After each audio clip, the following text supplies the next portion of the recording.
Saptashrungi hospital and paralysis centre. तज्ज्ञ doctor Prabhakar खर्डे यांच्या मार्गदर्शनाखाली पॅरालिसिस, मणक्यांचे आजार, गुडघेदुखी, कंबरदुखी, मानदुखी, मायग्रेन, ॲलर्जी आणि सर्दीवर खात्रीशीर उपचार, तेही एकाच छताखाली आणि योग्य दरात। इथं उपलब्ध आहे acupuncture, physiotherapy, panchakarma, massage, steam bath, tub bath, digital X-ray आणि अत्याधुनिक पॅथॉलॉजी लॅब। त्यासोबतच निसर्गरम्य वातावरण, आरामदायी रूम्स, कॅन्टीन आणि प्रशिक्षित स्टाफ। आजच संपर्क साधा। ठिकाण मुक्ताई मंदिराजवळ, रायते वाघापूर, तालुका संगमनेर, जिल्हा अहिल्यानगर। संपर्क 9657 230023। जी केवायसी सुविधा आली होती त्यामध्ये काही महिलांकडून ते भरताना केवायसी करताना मोबाईल मध्ये जे एक ऑप्शन होतं ते येस नो मध्ये सगळ्यांनी येस करून दिलेलं आहे, त्यामुळे त्यांच्या बंद पडलेल्या आहे।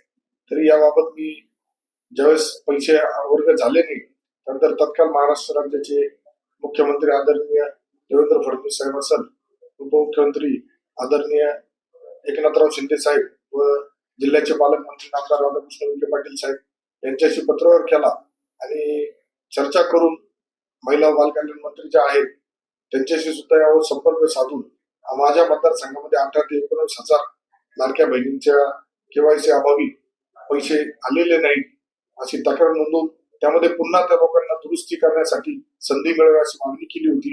त्यानुसार निश्चितच आता शासन यावर सकारात्मक आहे।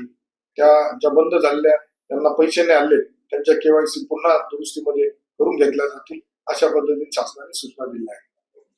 संगमनेरमध्ये दवाखाना आपण सुरू करतोय, त्या संदर्भात काय अधिक माहिती आहे, आपण काय पाठपुरावा केला? नाही, ज्यावेळेस मी संगमनेरचा आमदार झाल्यानंतर मालपानी उद्योग समूहामध्ये वेळोवेळी त्यांचे जे राजेशजी मालपानी आहेत यांनी आमच्याकडे वेळोवेळी मागणी केली होती का संगमनेरमध्ये कामगारांसाठीचा एक जो ESIC च्या माध्यमातून ऑपरेट केलं जातं तर ते संगमनेरमध्ये नाहीये, परंतु कामगारांची संख्या इथं मोठी आहे। ते अहिल्यानगर या ठिकाणी जिल्ह्याच्या ठिकाणी जावं लागत होतं, त्यामुळं त्यांनी केलेल्या मागणीनुसार मी त्यावेळेस तत्काळ पालकमंत्री विखे पाटील साहेब असेल, आरोग्यमंत्री जे आहेत त्यांच्याशी सुद्धा याबाबत आम्ही प्रत्यक्ष भेटून चर्चा केली। आता मागेच अधिवेशनामध्ये या संदर्भात विशेष बैठक झाली होती, त्या बैठकीचे इतिवृत्त सुद्धा आज आलेले आहेत आणि मला आठवतं आम्ही आमदार झाल्यानंतर सुरुवातीला 4/2/2025 रोजी ESIC संदर्भातलं जे पत्र दिलं होतं कामगारला त्याचं सुद्धा म्हणजे 12 मार्च 2025 ला हे पत्र आणलंय।